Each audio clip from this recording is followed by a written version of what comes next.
más o muy seguro que ya conocemos la parte anatómica, cómo se relacionan los órganos y estructuras, pero vamos a hablar hoy día de la histología, ¿no? Lo que muchos a veces le tienen miedo. No se ve muy bien las imágenes, ahora que lo veo bien por la luz del sol. Vamos a intentar hacer un esfuercito. Igual se lo voy a pasar las diapositivas a los grupos de internet para que ustedes puedan verla. Así que vamos con eso. Ya.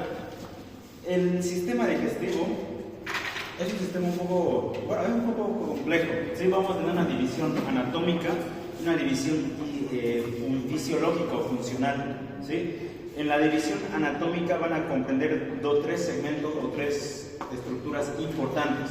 La primera es donde ingresa todo, ¿sí? Donde nosotros podemos meter el alimento, que es la cavidad oral. La cavidad oral ya de por sí es un solo tema. Después tenemos todo el recorrido del tubo digestivo, desde la cavidad oral hasta el conducto anal que lleva con el medio externo. Y en el trayecto de todo el tubo digestivo tenemos muchas glándulas anexas, ¿sí? Que van a permitir o van a coayudar a la función del sistema digestivo. Esa sería la clasificación anatómica, pero dentro de la clasificación fisiológica, ¿qué función cumple el sistema digestivo? Si yo le preguntara a ustedes ahorita qué función cumple el sistema digestivo, ¿qué me dirían ustedes? Digestión, ¿no? Y es básicamente en lo que ronda o en lo que orbita la función del sistema digestivo, que es la digestión de alimentos. Pero para haber digestión de alimentos tiene que haber procesos de secreción. El sistema digestivo se encarga de secretar enzimas, se encarga de secretar mocos, se encarga de secretar sustancias que van a coayudar al proceso de digestión. Y también tiene que haber absorción, porque todo lo que nosotros nos comamos o nos alimentemos tiene que ser absorbido, y del absorbimiento va a ser llegar o va a ser aprovechado dentro de lo que se necesite. Y otra función que tal vez no es menos importante, que es la función inmunitaria. Si bien el sistema inmunitario está distribuido en amplias zonas de nuestro organismo, está distribuido en el sistema digestivo a través de lo que se conoce como la GAL. ¿Han escuchado este término? Tejido linfoide asociado a tejido gastrointestinal.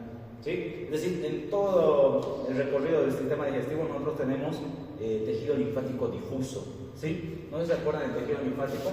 Hablábamos del tejido linfático a la presencia de nódulos linfáticos. Estos nódulos linfáticos pueden ser de carácter primario, cuando no presentan un centro germinativo, pueden ser de carácter secundario, cuando presentan un centro germinativo. Este sería el centro germinativo y este sería su manto o corona. Entonces, una característica histológica importante. ¿Qué son los nódulos linfáticos? ¿Se acuerdan? Nódulos linfáticos no son nada más que un conglomerado de linfocitos B. ¿Sí?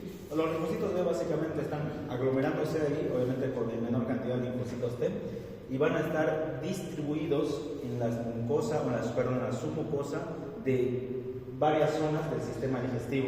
Entonces, el sistema digestivo tiene un componente inmunitario, y si nosotros utilizamos un poco el razonamiento, tiene correlación. ¿Por qué? Porque el sistema digestivo, al ser un sistema que está en contacto con el exterior, está susceptible a la entrada de muchos microorganismos, ¿sí? A través de los alimentos, a través del aire, a través de sustancias que nosotros llevamos a la boca, microorganismos entran en el sistema digestivo. Entonces, si el sistema digestivo no tuviera su mecanismo de defensa, fácilmente seríamos infectados por microorganismos y por ende desarrollaríamos enfermedades de menor o menor gravedad, de mayor o menor gravedad, ¿sí?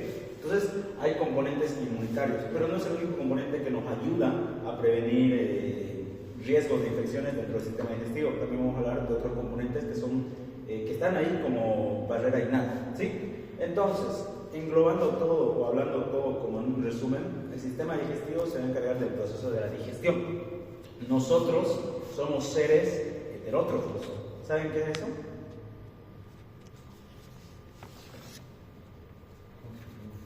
Para poder subsistir, para poder anabolizar, para poder crear material nuevo dentro de nuestro cuerpo, necesitamos comer o tener algo del medio externo. No somos como las plantas que nos quedamos quietitas y ya tenemos alimento y sintetizamos todas nuestras estructuras. No, para sintetizar las estructuras necesitamos un material primo, una materia prima, y esa materia prima proviene del alimento que consumimos.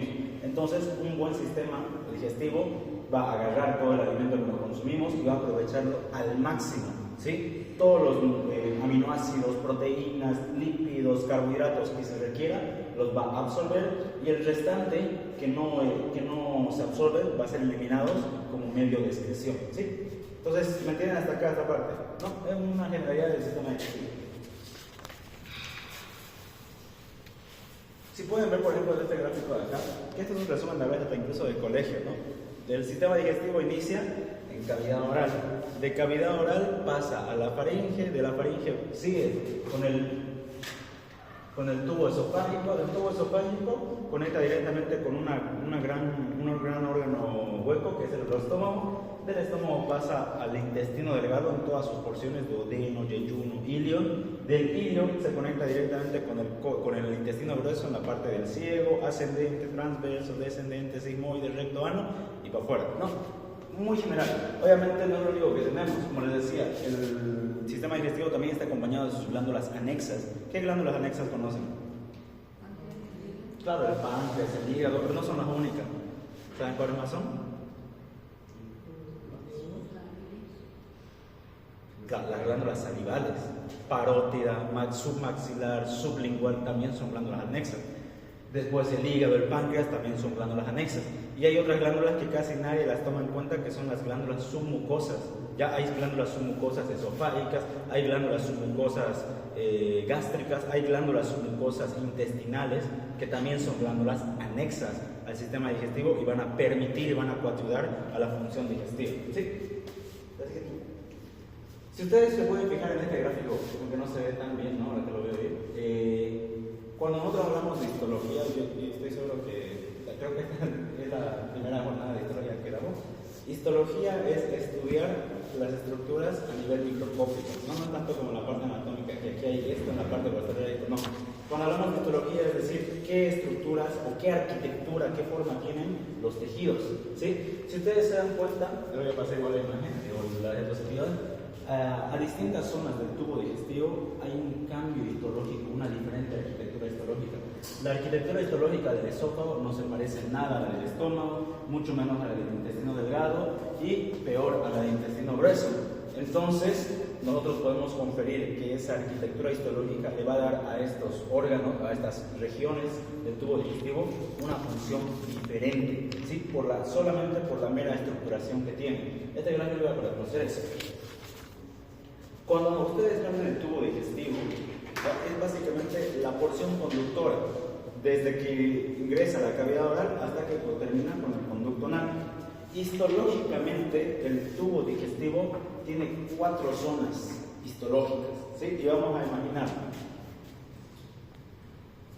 Vamos a agarrar un segmento cualquiera del tubo digestivo y lo vamos a hacer un corte transversal, ¿sí? ¿Se entiende qué es transversal? Estamos hablando de un tubo digestivo, lo cortamos transversalmente y esa es la vista que queremos observar. En histología, todo conducto o todo tubo tiene un centro, un orificio por el cual atraviesa las cosas. En histología nosotros le llamamos a eso luz. Luz del conducto, luz del tubo. Entonces, evidentemente el tubo digestivo tiene su luz, ¿sí? Bueno, a ver.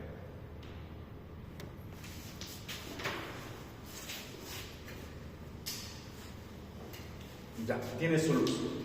A esa luz está recubierta por un tejido. Y yo sé que algunos de ustedes saben el concepto. ¿Cómo se llama el tejido que recubre las superficies de un conducto? ¿Qué tipo de tejido es?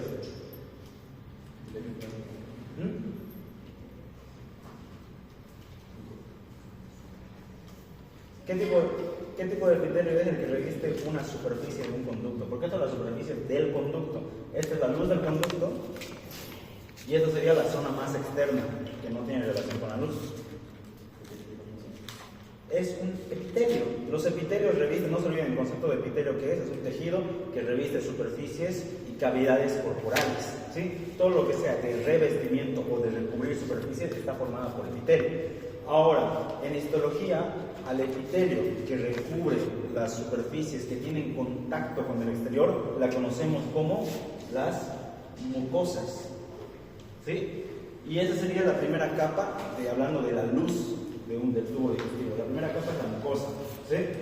Debajo de la mucosa o debajo del epitelio, ¿qué estaba? ¿Se acuerdan? Histológicamente hablando.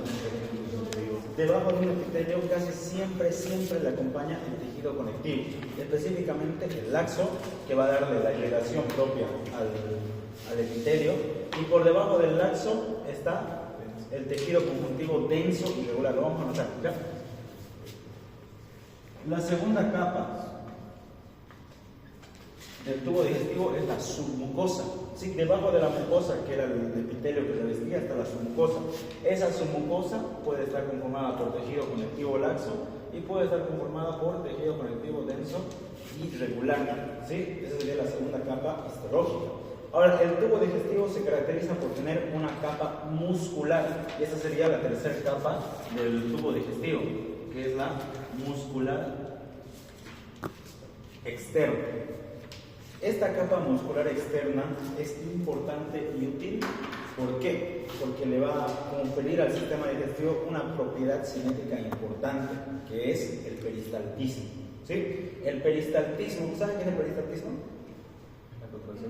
Son las contracciones rítmicas oscilatorias del tubo digestivo que permiten a los alimentos ir en sentido anterógrado del tubo digestivo. ¿Sí?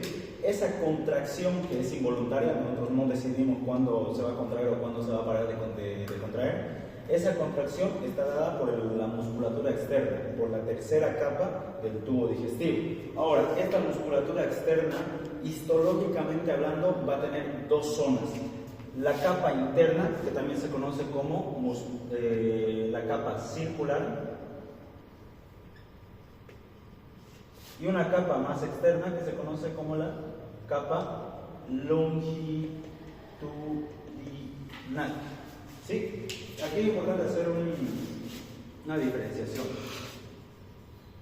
¿A qué se refiere con capa circular y con capa longitudinal? Si bien la tercera capa todo es un grosor de musculatura, ¿sí? Pero va a tener dos zonas histológicas. La capa más cercana o interna se conoce como capa muscular. Quiere decir que las fibras musculares van a estar rodeando el tubo digestivo a manera circular, ¿sí? Es decir, de esta forma, nosotros si hacemos una vista histológica, un zoom histológico, vamos a ver fibras musculares circulares. Esa sería la capa interna. Pero también, si vemos por afuera de la capa circular, vamos a poder observar la capa longitudinal. ¿Y a qué se refiere eso? A la disposición de la... ¿Puede decirlo fuerte? Las fibras van a estar dispuestas longitudinalmente. Si a esta placa le hemos hecho, o a este tubo digestivo le hemos hecho un corte transversal, ¿sí? Evidentemente la capa circular sería en el eje de las fibras, pero la capa longitudinal se va a ver de la siguiente forma.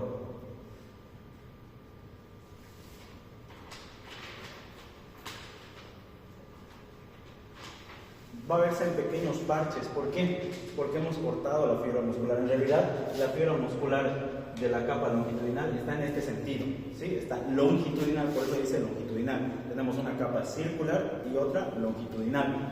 Entonces, como nosotros hemos segmentado la fibra muscular longitudinal en un corte transversal, evidentemente a la vista histológica se va a ver dos segmentos distintos, ¿sí? Es decir, se van a ver pequeños parches. Y eso es una característica histológica importante que tiene el tubo digestivo. Esa sería la tercera capa que tiene el tubo digestivo. Estamos hablando desde el esófago hasta el intestino grueso. Tiene las mismas capas, ¿sí? Ahora, la última capa se conoce como la capa serosa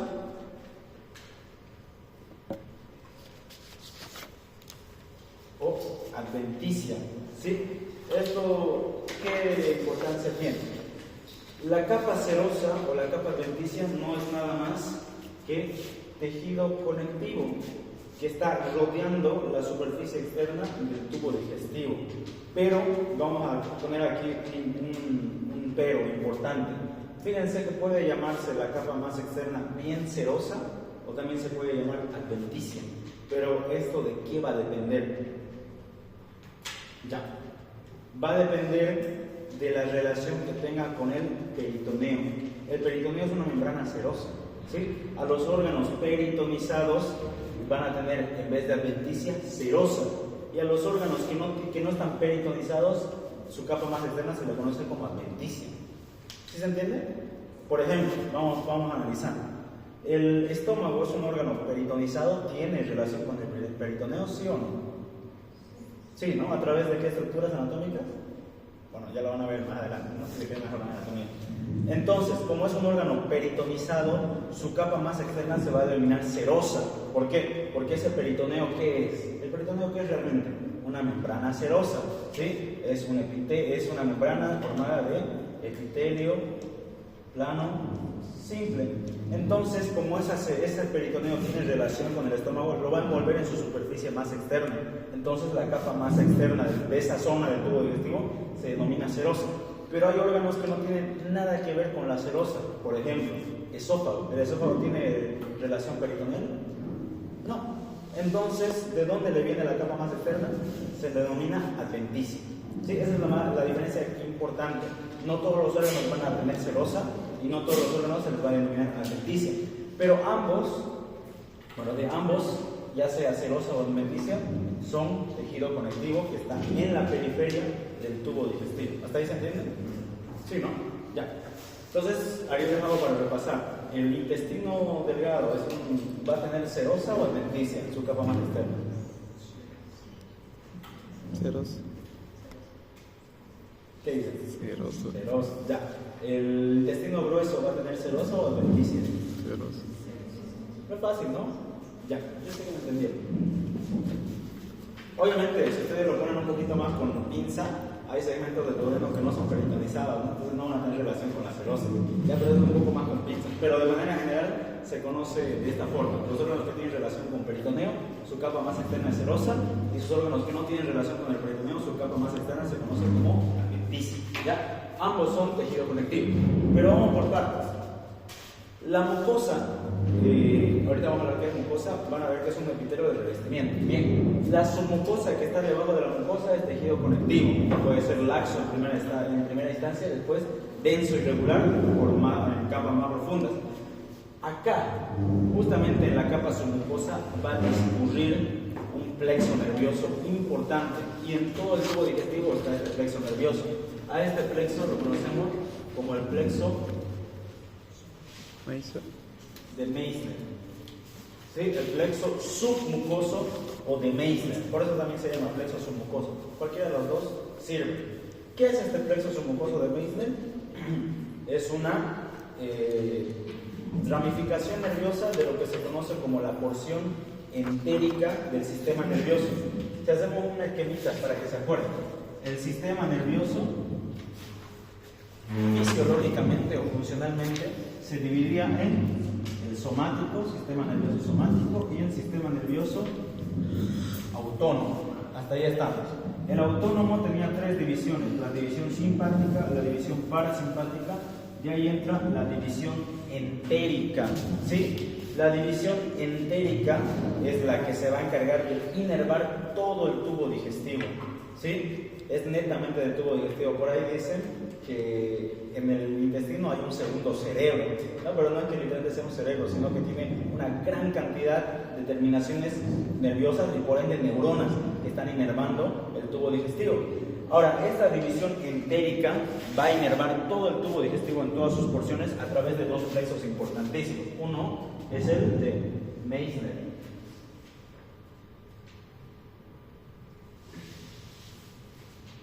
Y hay otro más, que es el de Auerbach. Excelente. ¿Sí? Ahora, si hablamos de localización, el plexo submucoso de Meissner está en la submucosa, ¿sí? Por eso el nombre. Y el plexo de Auerbach también se conoce como plexo mientérico, ¿sí? Va a estar en la capa muscular. Mientérico o de Auerbach. Y es importante hacer una diferenciación. El plexo mientérico de Auerbach va a estar entre las dos capas, entre la capa circular interna y la capa longitudinal externa. En el medio va a estar discurriendo el plexo mientérico de Auerbach. ¿Sí? Es importante que ustedes sepan eso. ¿Por qué? lo preguntan, ¿ya? No es que está el plexo entérico por debajo de la capa circular o por fuera de la capa longitudinal, no, está entre medio de las dos capas musculares, entre medio de la circular y medio de la longitudinal externa, ahí discurre el plexo entérico de Auerbach. Ahora, estos dos plexos van a tener una funcionalidad un poco variada o distinta. El plexo de Meissner, que se encuentra en la submucosa, tiene más relación con las glándulas submucosas y con otra estructura que vamos a tocar, que es la muscular de la mucosa. El plexo submucoso de Meissner principalmente se va a encargar de estimular la secreción digestiva. Va a aumentar la actividad de glándulas, va a permitir ligeras contracciones de la muscular de la mucosa para poder hacer pequeños movimientos de mezcla. Pero el plexo mientérico o de Auerbach es el que está encargado netamente del peristaltismo. Si alguna vez ustedes les preguntan quién hace el peristaltismo realmente, es el plexo mientérico de Auerbach. ¿Por qué? Porque este plexo mientérico de Auerbach inerva a las capas musculares, entonces las va contrayendo y esa contracción rítmica produce el movimiento peristáltico, ¿sí? En cambio, el plexo submucoso de Meissner principalmente se encarga de inervar las glándulas, ¿sí? Y permitir la secreción gástrica, o la secreción, digestiva, no gástrica específicamente. ¿Ya? Si ustedes se fijan en este gráfico bonito, aunque no se ve bien, ¿ya? El tubo digestivo tiene todas las capas que hemos mencionado, igualitas, no varían nada, obviamente a excepción de la celosa adventicia, pero si ustedes se ponen a fijar, varía en cuanto a la morfología. En algunas zonas del sistema digestivo la submucosa es más gruesa, la muscular es más gruesa, otra es más delgada, ¿no? Pero ambas tienen en conjunto las mismas capas histológicas. Si ustedes se fijan, por ejemplo, el esófago y el estómago hay una gran diferencia, y entre el estómago y el intestino hay mucha gran diferencia, principalmente en la mucosa. Sí, lo que les decía, la mucosa va a ser variada, y esa variación de la mucosa va a dar distintas o diferentes funciones a cada porción del sistema digestivo. ¿Sí? Ahora sí. Ahora aquí nace una pregunta: ¿qué es la mucosa?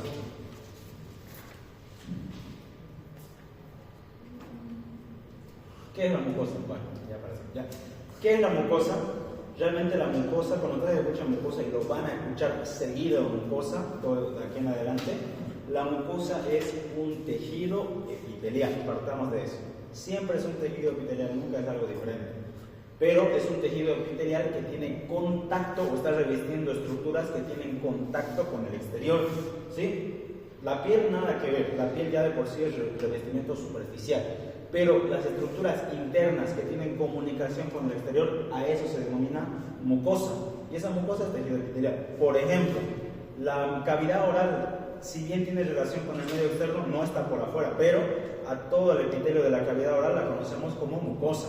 Lo mismo, mucosa esofágica, gástrica, intestinal, mucosa anal. Igualmente, la cavidad anal o el conducto anal también posee mucosa.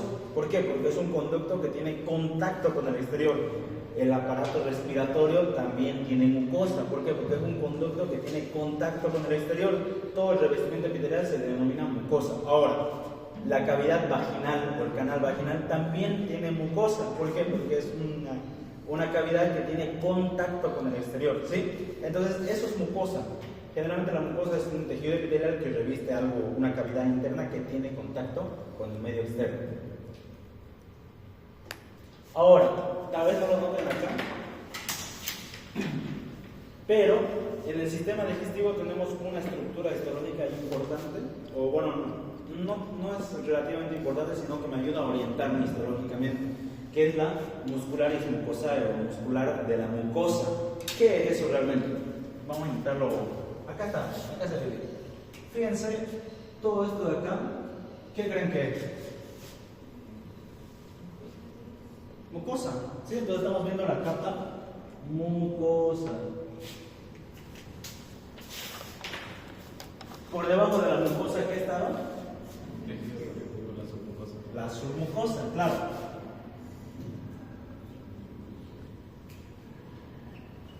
Y si viéramos por más abajo estaría la muscular externa y más abajo veríamos la adventicia o celosa, dependiendo del órgano. Bien, ahora, entre la mucosa y la submucosa hay una capa muscular limitante, es decir, como si tuviera un límite. y se nota bonito en la placa histológica. Es esta zona de acá. Fíjense. Es un tejido que está entre la mucosa y la submucosa. A esa estructura que está señalada con la flecha la conocemos como la muscularis mucosae, o conocida también como muscular de la mucosa.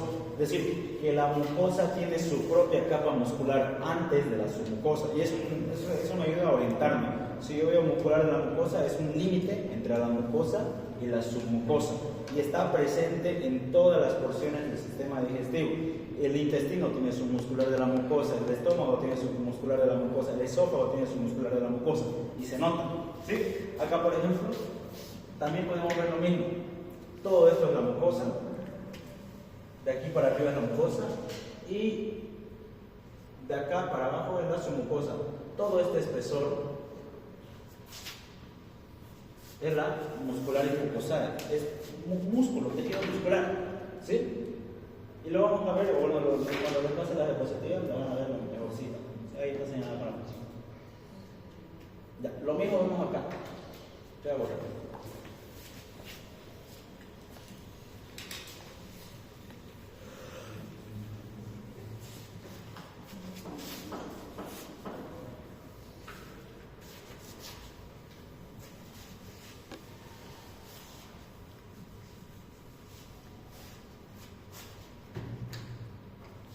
Fíjense, hasta allá arriba, que no llego, soy bastante bajito, ya. Hasta allá arriba está la mucosa, ¿sí? Debajo de la mucosa, ¿qué tiene que estar? La muscular de la mucosa, que es esta capa de acá. Y de hecho se pueden guiar con las ayudas de allá. Debajo de la muscular de la mucosa está toda la submucosa. Y debajo de la submucosa está la muscular. Fíjense, aquí está la capa circular y aquí está la capa longitudinal, que se ve como manera de parches. Y por debajo de la muscular longitudinal está la adventicia, que es tejido conectivo, ¿sí? Eso es lo que quería que vean en esta imagen, que la muscular de la mucosa me va a hacer una limitante entre la mucosa y la submucosa, siempre va a estar ahí. Y a algunos les voy a preguntar cuál es la función de la muscular de la mucosa. Tiene una función, claro, no es tan relevante a diferencia de las capas musculares externas, pero produce un ligero movimiento, ¿sí? Se contrae porque es músculo y produce un ligero movimiento de mezcla, ¿sí? El sistema digestivo no solo se encarga de transportar hacia adelante la comida, también tiene la función de hacer como movimientos de mezcla, ¿sí? Está mezclando el alimento o mezclando el bolo alimenticio que nosotros consumimos. Eso va a ayudar a aumentar la superficie o revolver la comida para la absorción, ¿ya?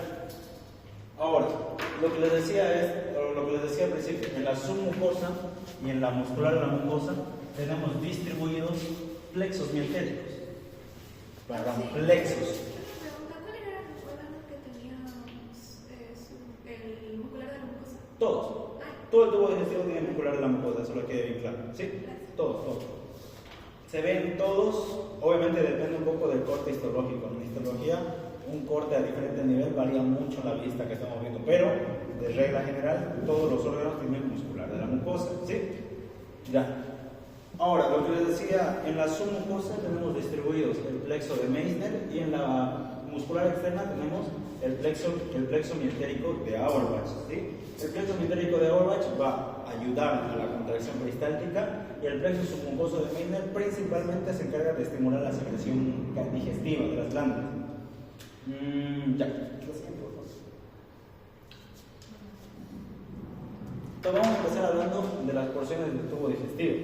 Obviamente después de que uno mete el alimento, el primer paso del bolo alimenticio, no se olviden que cuando nosotros metemos un alimento a la boca, empieza con el proceso de la trituración.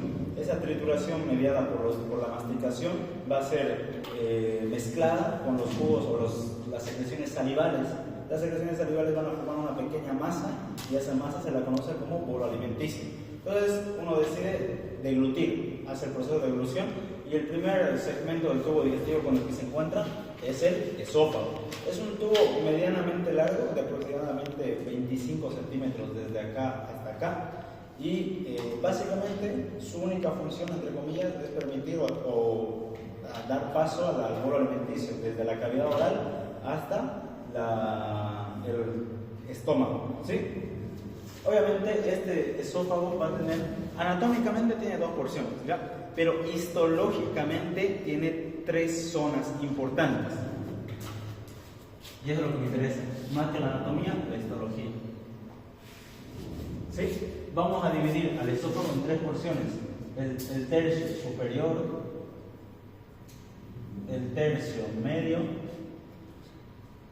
y el tercio inferior. ¿Cuál es la variación o por qué histología lo decide dividir en tres zonas?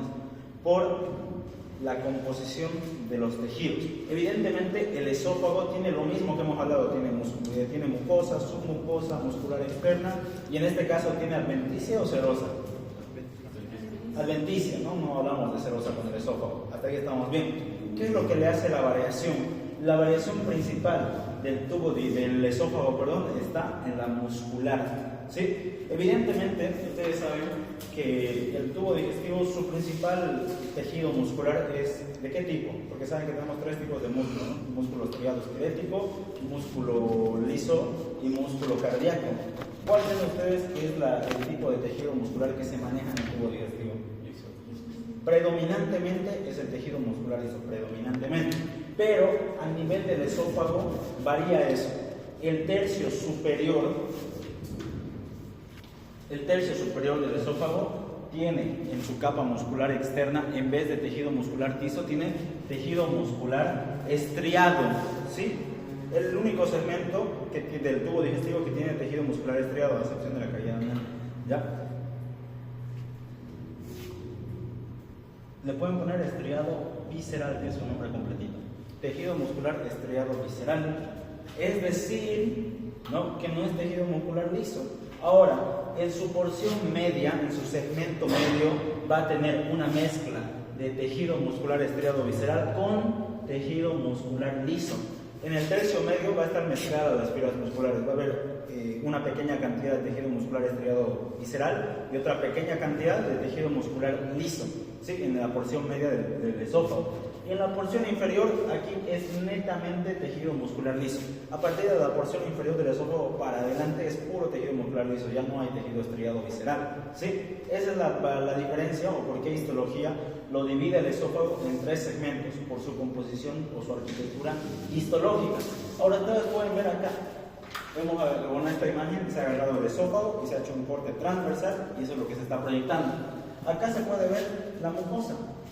Debajo de la mucosa, aunque no se nota bien, está la muscularis mucosae. Debajo de la muscularis mucosae está la submucosa y aquí está toda la muscular. Y por acá está la adventicia, ¿sí? Tiene la misma estructuración, mucosa, submucosa, muscular interna, longitudinal externa y adventicia. Pero ¿qué es lo que le hace diferente? La mucosa. La mucosa, si ustedes, vamos a ver un pantallazo, la mucosa del esófago tiene un tipo de epitelio específico, ¿sí? Es el epitelio plano estratificado. Le pueden poner no queratinizado, porque no es queratinizado.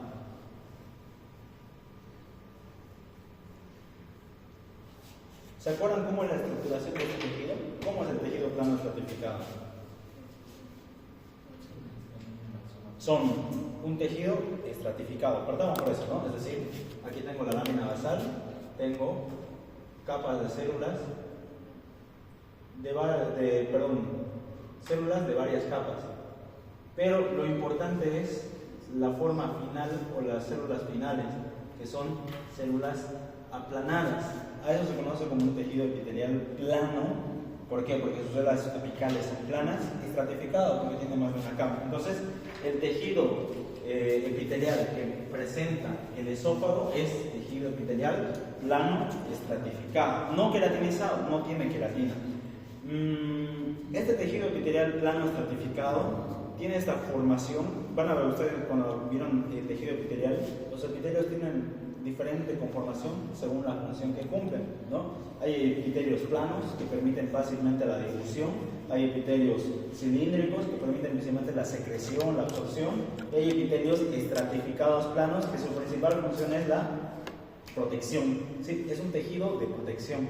El tejido epitelial plano estratificado va a estar en zonas donde haya mayor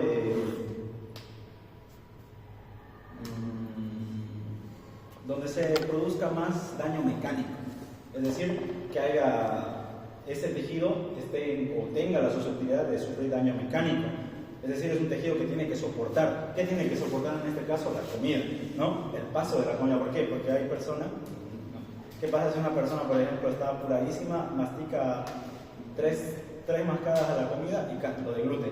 Ese alimento va a pasar con fuerza a través del esófago y va a producir daño epitelial, va a producir daño en la mucosa, ¿no? Entonces, este tejido tiene que ser lo suficientemente fuerte para resistir las abrasión mecánicas del paso de la comida, ¿sí? Entonces, este tejido epitelial plano estratificado va a ayudar a eso. Por eso el esófago tiene este tipo de tejido epitelial. Ahora, si ven en esta imagen de la derecha, perdón, de la izquierda,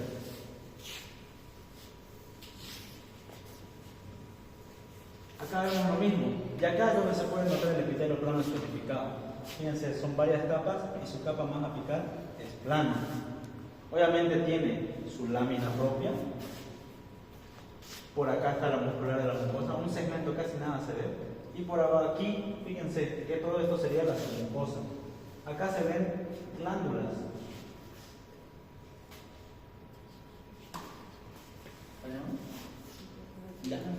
Acá se ven glándulas. En la submucosa del tubo digestivo hay muchas glándulas, por eso les decía, las glándulas anexas no solo son las salivales, no solo es el hígado y el páncreas, también hay glándulas que nadie las toma en cuenta, que son microscópicas. A nivel de la submucosa presentamos glándulas. A estas glándulas, ¿cómo creen que se llaman? Va a tener relación con el órgano. Glándulas esofágicas, excelente, ¿no? Estas glándulas esofágicas van a producir un líquido mucoso, y ese líquido mucoso, ¿para qué va a servir? Para la lubricación del esófago, para permitir un paso más fácil del alimento. Es como una lubricación que permite que el alimento fácilmente pueda llegar desde la cavidad oral hasta la estructura gástrica. ¿Puedo volver esto a la vez?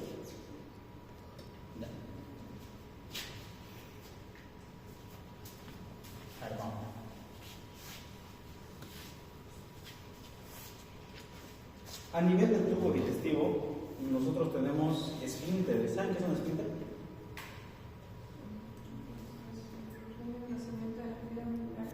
Claro, es un segmento donde las fibras musculares se engrosan y ese engrosamiento va a permitir como funcionamiento de una puerta o de una compuerta. Se abre o se relaja para permitir el paso y se contrae o se cierra para impedir el paso. A nivel del tubo digestivo tenemos varios esfínteres. ¿Cuáles son? Primero, en la primera porción, directamente ya de entrada con la cavidad del esófago, tenemos el esfínter esofágico superior, ¿sí? Ese va a permitir, o dependiendo si nosotros deglutimos o no, el paso del alimento a través de la cavidad oral. Ese sería el primer esfínter, ¿no? El segundo esfínter, ¿dónde lo encontramos? En el nivel del cardias. ¿Cómo se denomina? Esfínter. Bueno, tiene dos nombres, ¿no? Puede ser obviamente el cardias, esfínter del cardias, o también se llama esfínter esofágico inferior. ¿Por qué? Porque está debajo del superior, ¿no? Tiene lógica. Si nosotros vemos acá, ¿ya?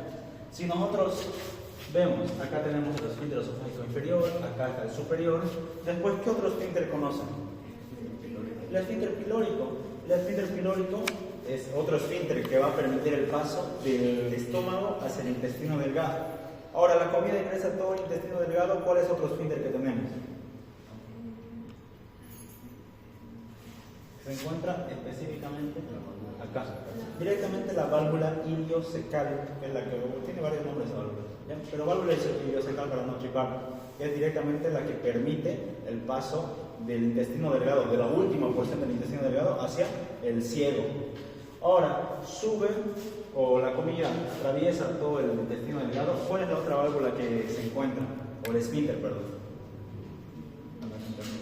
Se encuentra con el esfínter anal interno y después con el esfínter anal externo, ¿sí? Y básicamente esas son todas las compuertas que tenemos a nivel del tubo digestivo para permitir o impedir el paso de los alimentos. Ahora sí vamos con lo que les estaba diciendo. A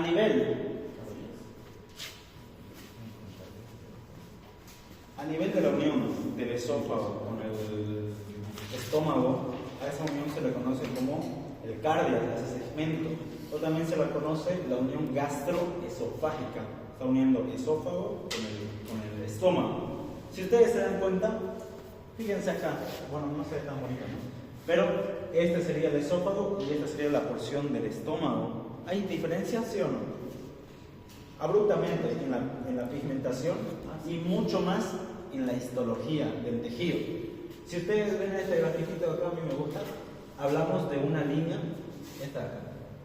Fíjense, acá está la mucosa del esófago y abruptamente, casi sin premonición, cambia al tejido gástrico. A esta línea que deja, y aquí también se ve esta línea, ¿sí? A esa línea se la conoce como la línea Z, ¿sí? ¿Por qué Z? No sé, ¿sí? Pero se conoce como línea Z. Básicamente, si nosotros hacemos un estudio histológico de ese segmento, vamos a ver la transformación abrupta del epitelio, ¿sí? ¿Sí? Acá. ¿Cuál es el epitelio del esófago? El epitelio plano, estratificado. ¿Y cuál es el epitelio del estómago? Cilíndrico simple, ¿sí? En ese segmento, en la línea Z, si nosotros hacemos un estudio histológico, acá se ve la mucosa del esófago y acá está la mucosa del estómago. Cambia de manera abrupta, ¿sí? Es decir, a este punto se le conoce como la línea Z o zona de transformación. ¿Por qué? Porque el epitelio va a cambiar de un epitelio plano estratificado de manera directa a un epitelio cilíndrico simple. Y ahí se inicia toda la mucosa gástrica. Ya se nos olvidamos del esófago o de la mucosa del esófago, porque se está iniciando la mucosa gástrica. Ahora, a nivel de la unión cardioesofágica, a nivel de la submucosa están estas glándulas cardiales. En el esófago hay dos tipos de glándulas, las glándulas esofágicas, que están en toda la porción del esófago, pero solo en la porción de la unión gastroesofágica, solamente ahí encontramos glándulas cardiales, que también pertenecen al esófago, ¿sí? Pero, ¿por qué se llaman cardiales? Porque tienen más relación o más parecido a las glándulas que están presentes en la mucosa gástrica. ¿Hasta ahí estamos claros? Ese esfínter esofágico inferior va a tener una función importante. ¿Alguno de ustedes sabe cuál es? O sea, cuando uno deglute el alimento va a atravesar el esófago, va a llegar al estómago y va a empezar a hacer un proceso de degradación juntamente con mezcla y demás, ¿no? Pero en el estómago nosotros tenemos ácido clorhídrico, ¿sí? Ese ácido clorhídrico se caracteriza por tener un pH ácido, ¿no? Su mismo nombre me dice, y un pH ácido brutalmente ácido, ya puede llegar en situaciones de ayuno, cuando uno no come nada, puede llegar hasta 1 de pH, que es ácido. Evidentemente, la mucosa gástrica está preparada para recibir un ambiente ácido, pero el esófago no, ¿sí? La mucosa del esófago no está preparada o no tiene una estructuración histológica para soportar el ácido del estómago. Entonces, lo que el cuerpo menos quiere es que haya un flujo retrógrado. El alimento que está degradándose en la cavidad del estómago regrese a la cavidad esofágica. Entonces, cuando uno termina la deglución, el alimento llega a la cavidad gástrica, el esófago o el cardias se contrae e impide el flujo retrógrado del alimento, ¿sí? Entonces, eso va a impedir que todas las secreciones gástricas del estómago puedan tener contacto con el esófago. Es lo correcto. Hay personas, o hay muchas personas, hay una enfermedad que se le conoce como una enfermedad. ¿Perdón? No, la enfermedad por reflujo gastroesofágico. Quiere decir, cuando el esfínter esofágico inferior no tiene buena capacidad de cerrar, se va a quedar medio abierto, por más que esté contraído. ¿Y eso qué va a hacer? Que el alimento se salga rápidamente al esófago. Y el esófago, que no está preparado para recibir un medio ácido, se va a empezar a dañar, ¿sí? Y esto es interesante, lo vamos a ver un poquito más a profundidad al daño. Cuando el esófago se daña, va a intentar adaptarse al medio ácido. Y en ese proceso de adaptación, en el peor de los casos, puede iniciar un proceso canceroso, ¿sí? Entonces, las personas que tienen enfermedad por reflujo gastroesofágico, a la larga, crónica y sin tratamiento, pueden culminar en el desarrollo de un tipo de cáncer a ese nivel, simplemente porque el esófago no está preparado para recibir un medio ácido. Por eso el epitelio, por eso las mucosas son importantes. El epitelio, la forma del epitelio, le confiere distintas propiedades al tejido. El tejido plano estratificado es un tejido de soporte para evitar daños mecánicos, pero el epitelio cilíndrico, simple, ya que solo es una capa de células cilíndricas, básicamente así. Este de aquí está más preparado que el epitelio plano estratificado para secreciones, para poner secreciones, y eso evita el daño por el mismo contenido gástrico del estómago. Sí, ahora sí la siguiente, por favor.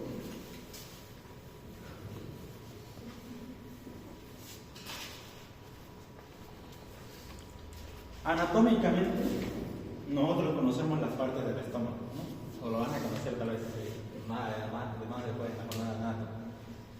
Nosotros conocemos que el estómago tiene un cardias, un fondo, un cuerpo, un antro, pilórico, etc., ¿no? Histológicamente hay 3 porciones, solamente 3, ¿sí? Tenemos la porción del cardias, ¿sí? Después tenemos la porción del fondo y la porción del píloro. Y es un poco curioso porque al cuerpo que nosotros conocemos en histología le llaman fundus, ¿sí? Es decir, el fondo gástrico es todo esto. Por eso en histología solo se conoce 3 porciones. Pero ¿por qué Ross quiso hacer esto? No es que está loco, no, sino por la estructuración histológica. Toda la clasificación en histología es por cómo se ve el tejido en la histología. No nos interesa aquí la anatomía. Tiene correlación con el estudio anatómico, pero no es la base principal para clasificar un órgano. Entonces, ¿por qué divide en 3 zonas histológicas el estómago? Porque solo se ve 3 patrones histológicos. A diferencia de que tiene obviamente 4 zonas anatómicas, solo tiene 3 patrones histológicos. A nivel del cardias encontramos las glándulas cardiales. A nivel del fondo o cuerpo encontramos las glándulas púndicas. Y a nivel del píloro encontramos las glándulas pilóricas. Estos 3 tipos de glándulas que se presentan dentro de la mucosa gástrica van a tener diferente estructuración y diferente arquitectura. Obviamente todas son glándulas, ¿no? Partamos de eso, pero van a tener diferente forma. Es por eso que histológicamente solo reconocemos 3 zonas histológicas: las glándulas, la porción del cardias con glándulas cardiales, la porción del fondo con glándulas fúndicas y la porción del píloro con glándulas pilóricas. No hay más, ¿sí? Pero si ustedes se fijan en esta imagen, la van a ver más bonito cuando le pase la diapositiva. Si ustedes se fijan, la cavidad gástrica, la mucosa gástrica tiene rugosidades. No es una superficie lisa, no es como esta mesa o como su pupitre, no es liso. Tiene múltiples rugosidades. A esas rugosidades las conocemos como pliegues gástricos. Esos pliegues gástricos tienen esa forma, por la disposición de las glándulas, ¿sí? Las glándulas no son uniformes, no son lisas, son de diferentes formas, y esa diferente forma confiere la rugosidad. Aparte, las rugosidades son pequeños doblamientos de la mucosa y eso va a aumentar la superficie gástrica, ¿sí? Ya, gracias, por favor. Entonces, fíjense,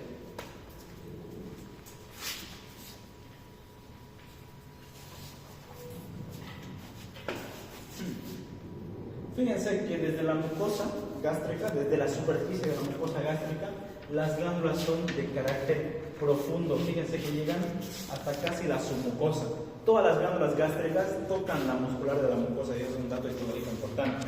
Es decir, imaginemos, esto es la superficie gástrica, ¿sí? Acá está todo el contenido gástrico. Las glándulas gástricas son profundas y tocan a la muscular de la mucosa, ¿sí? Estas glándulas gástricas profundas se las conoce como, o estos segmentos más profundos se las conoce como criptas gástricas. Es decir, desde este segmento va a haber secreciones que van a transportar a través de conductos hacia la superficie del estómago, ¿sí? Estas son las glándulas gástricas o glándulas fúndicas. Ahora, La diferencia entre las glándulas fúngicas, pilóricas y cardiales, más que todo es su estructuración. Las glándulas gástricas, que son las que están en mayor abundancia, o también llamadas glándulas fúngicas, son las que están en predominancia, porque el estómago tiene mayor cantidad de glándulas fúngicas que de cardiales o de pilóricas, ¿sí?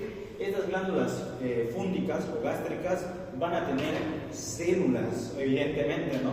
Y estas células van a ser variadas en cuanto a forma y función. Pero fíjense, es un dato clave que las glándulas van desde esa zona que se conoce como fosita gástrica, que es el pequeño orificio por el cual las glándulas pueden secretar su contenido a la superficie del estómago, y desde la fosita gástrica hasta el fondo forman criptas profundas. Es por eso que las glándulas del estómago tienen porciones, se conoce como la porción del infundíbulo a la zona de entrada, y estas zonas profundas son las criptas gástricas. ¿Ya? Vamos por la siguiente, por favor. Este gráfico me dice todo.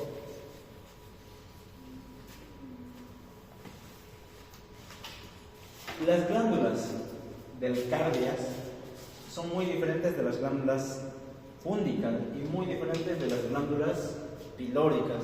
Si yo les pudiera decir a alguno de ustedes que me discrimine en base a este gráfico esquema, ¿qué diferencia hay entre una glándula cardial y una glándula fúngica?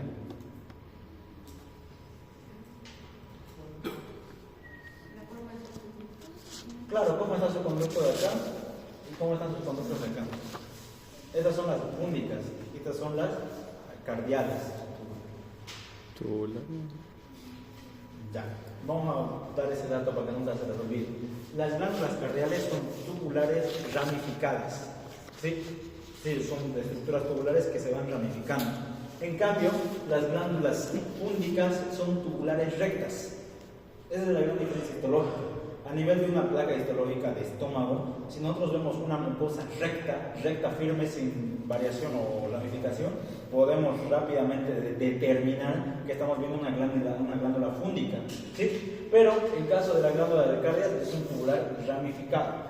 Y en caso de la glándula pilórica también es un tubular ramificado, ¿sí? Pero ¿cuál es la diferencia? Que fíjense, las glándulas pilóricas tienen más superficie o son más grandes que las glándulas cardiales. Desde la superficie hasta la muscular de la mucosa, que es donde toda glándula gástrica llega, la superficie del cardias es mucho menor que lo que abarca la glándula pilórica, ¿sí? Pero las que más me interesan acá son las glándulas gástricas o las glándulas fúngicas. Estas glándulas fúngicas van a tener 5 grupos o 5 células importantes para la función digestiva. Tenemos las células mucosas superficiales. Fíjense, este esquema me gusta, no sé si lo notan todos, ¿no? Este esquema es un esquema de una glándula. Allá está su superficie y aquí sería lo más profundo, que es la cripta gástrica. Obviamente, básicamente así, ¿no? Para que me entiendan. Obviamente, en esta superficie, las células están revistiendo este conducto glandular. Las células más superficiales que están en contacto con la superficie se las conoce como células mucosas superficiales, ¿no? Su nombre está de más. Ficiales. Después, en este segmento hay otras células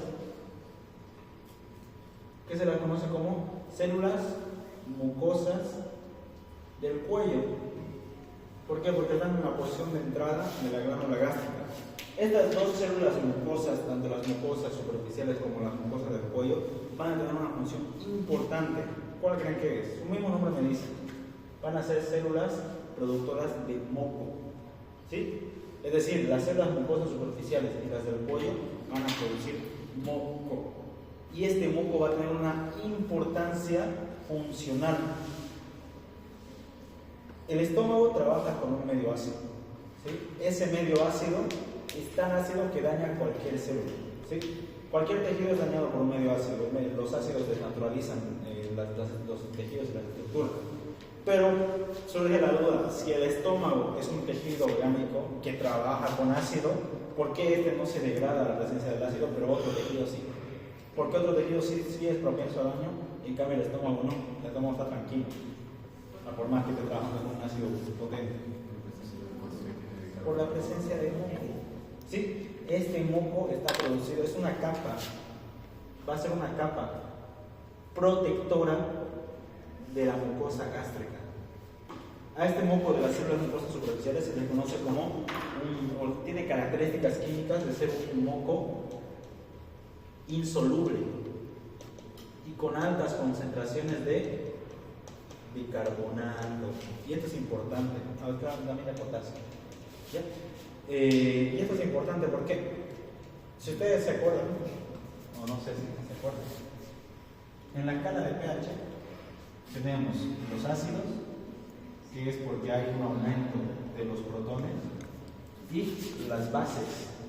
Pero las bases es porque hay una disminución de los protones, perdón. ¿Ya? Cuando uno quiere contrarrestar un ácido, ¿con qué lo ataca? Con una base. ¿Sí? Eso contrarresta, son dos cosas opuestas. Y aquí esto me ayuda a determinar muchas cosas. ¿Por qué? Porque el bicarbonato es un compuesto básico. ¿Sí? El bicarbonato es básico. ¿No es alguna vez el pico? ¿No? ¿No han escuchado el pico? Es básico, es alcalino. Entonces, o no sé, alguna vez escuchado cuando la persona está con gastritis o de arde, ¿no? Porque dice, ya tengo gastritis. Y no viene la mamá o nuestra abuelita y dice, tómate un vaso de agua con bicarbonato. Y les ayuda, evidentemente sí, porque como aquí hay un proceso ácido, ese bicarbonato va a neutralizar, ¿no? Porque es una base, es opuesta, neutraliza. Entonces el mecanismo de defensa del estómago para evitar la degradación por el ácido es la producción de moco con concentraciones de bicarbonato altas. Entonces eso va a ayudar a que por más que se produzca ácido, el ácido clorhídrico, no degrade la mucosa. Pero ¿qué pasa en las personas con gastritis? O sea, una persona, a pesar de que tiene este mecanismo de defensa contra el ácido, igual puede desarrollar una inflamación y una degradación por el ácido clorhídrico. ¿Por qué creen que es? Porque se pierde, ¿no?, la barrera protectora. Esta barrera, este moco, se la conoce como la barrera protectora. O barrera, claro, la barrera protectora gástrica. Sin ese moco, el tejido mucoso es propenso a daño por el ácido. ¿Sí? Es necesario la secreción de moco para que la mucosa esté bien y trabaje bien. ¿Sí? Pero no es la única célula que tenemos. Después tenemos las células mucosas del cuello que también producen moco. ¿Ya?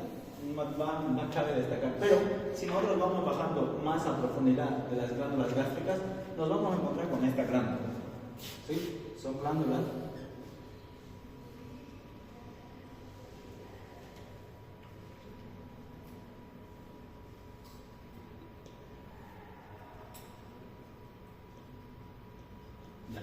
a estas glándulas que tienen una tinción, una coloración bastante rojiza,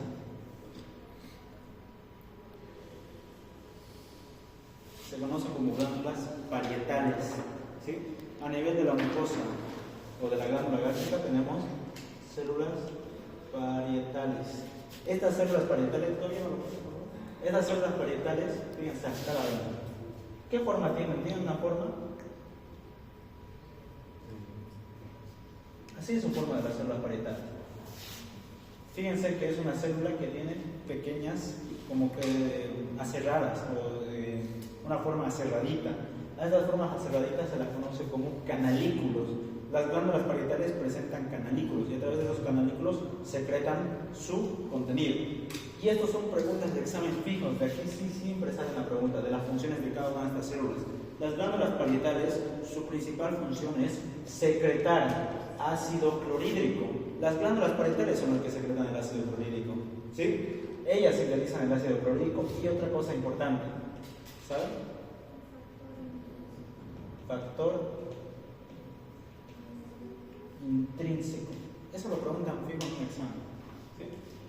Las glándulas parietales se encargan de producir el ácido clorhídrico, que va a servir para degradar o ayudar o permitir el medio ácido del estómago. Y factor intrínseco. ¿Alguien sabe cuál es la función del factor intrínseco?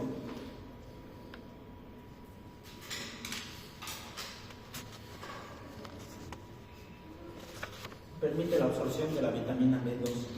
¿Sí? Si no hay factor intrínseco, no va a haber absorción de la vitamina B2. Y eso es importante saberlo. Después lo voy a decir porque para que no nos chicamos. ¿Ya? Pero fijémonos qué otras células encontramos en la glándula gástrica.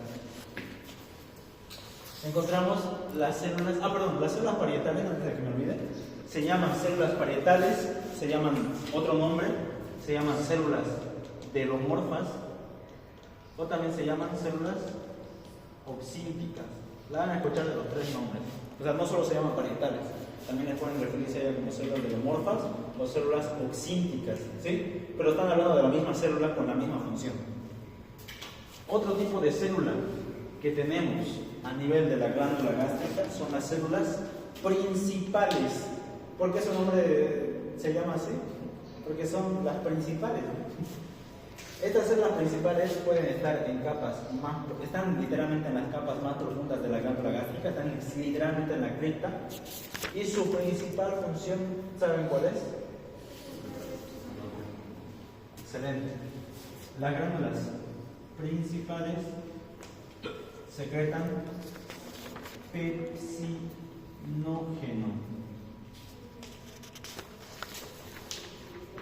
Este pepsinógeno se puede transformar en pepsina. Y esto es importante.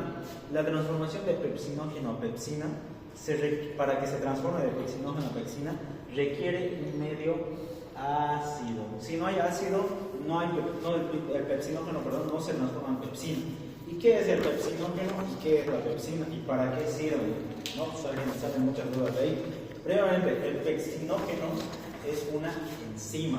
¿Saben cuáles son las funciones de las enzimas?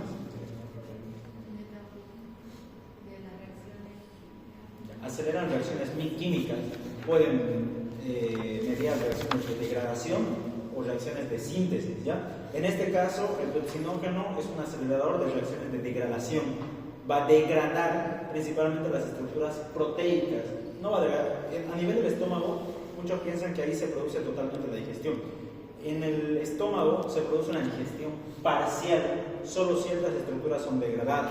Ahora, este pepsinógeno, que es secretado por las células principales, una vez que se secreta aquí pepsinógeno, este pepsinógeno va siendo llevado hacia la superficie, y cuando llega a la superficie, al tener contacto con el ácido clorhídrico, se convierte en pepsina. El pepsinógeno, por así decirlo, es la forma inactivada de la enzima, y esto lo van a ver muy frecuentemente.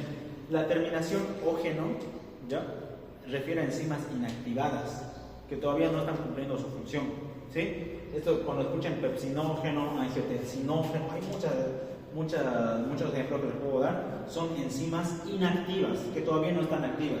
Simplemente cuando requieren algo, en el caso del pepsinógeno es el ácido, para convertirse en su forma activa, y solo su forma activa produce la reacción química. Después no, el pepsinógeno se va a quedar inactivo si no se transforma en pepsina.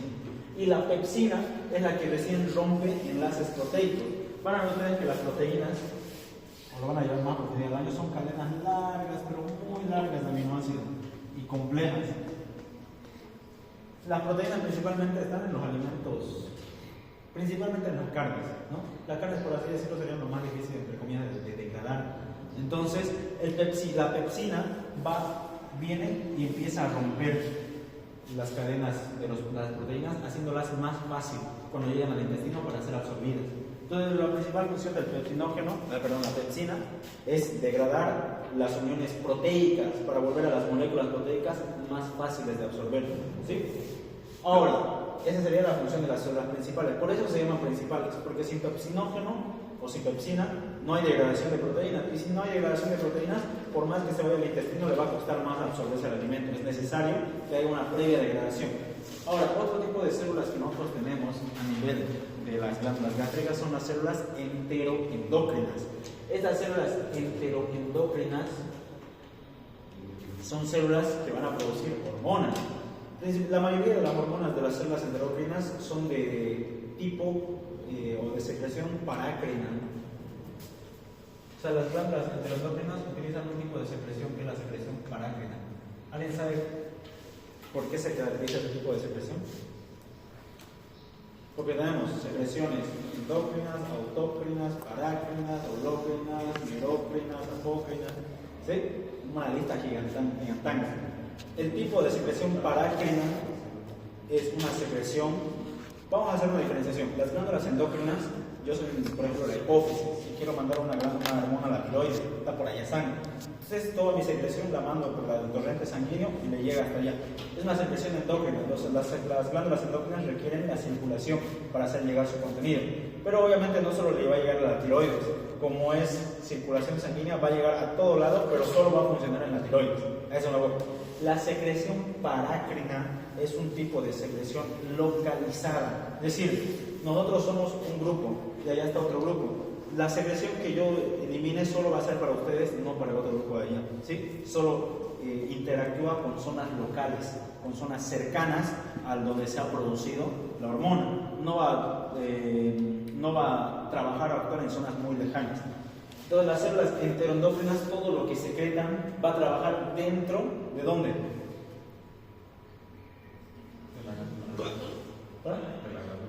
Dentro de la glándula gástrica o dentro del tejido gástrico, ¿sí? Y va a haber varias hormonas. De hecho, en el reloj hay una lista bonita, y eso lo pregunta el doctor Sangüesa, ya para lo que tengo con el doctor Sangüesa. Hay una lista. ¿Qué hormonas producen? Colicitoquinina, secretina, bombecina, y cada una está sintetizada por glándulas o por células neuroendócrinas, que tienen funciones distintas. De estas células enteroendócrinas se deriva las células G. ¿Ya? Es un tipo de célula enteroendócrina, la célula G. Ya la puse por diferente porque tiene una función importante. Vamos a dibujar esto. Ahora se lo puedo poner la siguiente imagen, por favor. Veo esta zona.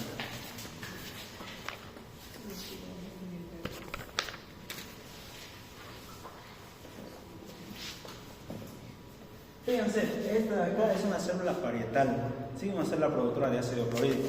Lo más característico de esta célula es que tiene estas estructuras aserradas que se conocen como canalículos intracelulares. Todo el contenido de ácido clorhídrico lo eliminan acá y este va yendo hacia el medio de la, o hacia la superficie de la glándula gástrica. Hay una cosa importante, estas glándulas parietales o células parietales tienen receptores en la superficie basal. ¿Saben qué son sus receptores? O sea, los receptores son proteínas que se caracterizan por receptar una molécula ligando, ¿no? Para producir una función dentro de la célula. Las células parietales tienen receptores en la superficie basal. Tienen tres tipos de receptores importantes. Receptores M3, tienen receptores H2 y receptores G. ¿Sí? Va a decir que estos receptores van a interactuar con tres cosas distintas. Los receptores M3 van a interactuar principalmente con la acetilcolina. ¿Sí? Los receptores H2 van a trabajar con la histamina. Y los receptores G tienen relación con la glándula, con las células G, van a interactuar con una hormona importante que es la gastrina. ¿Sí? ¿Se nota? Entonces, pues, recapitulando lo que hemos dicho, había en las glándulas gástricas unas células G. Las células G, su función principal es secretar gastrina. ¿Y la gastrina dónde va a ir? Va a ir a interactuar con la glándula o la célula parietal. Pero estos tres receptores, ¿para qué sirven? Los tres receptores hacen lo mismo, ¿sí? Los tres receptores tienen la misma función. Su función principal, cuando la molécula se une con el receptor, esta célula empieza a producir ácido clorhídrico. ¿Sí? Es decir, requiere de gastrina o de histamina o de acetilcolina para empezar a producir ácido. Si no hay ese estímulo previo, no van a producir ácido. Pero la hormona más importante dentro de estas tres es la gastrina. ¿Sí? Y la gastrina la producen las células G de las glándulas gástricas. A estos tres, en conjunto, estas hormonitas se le conoce como secretagogos. No tiene un nombre curiosito, pero se conoce como secretagogos.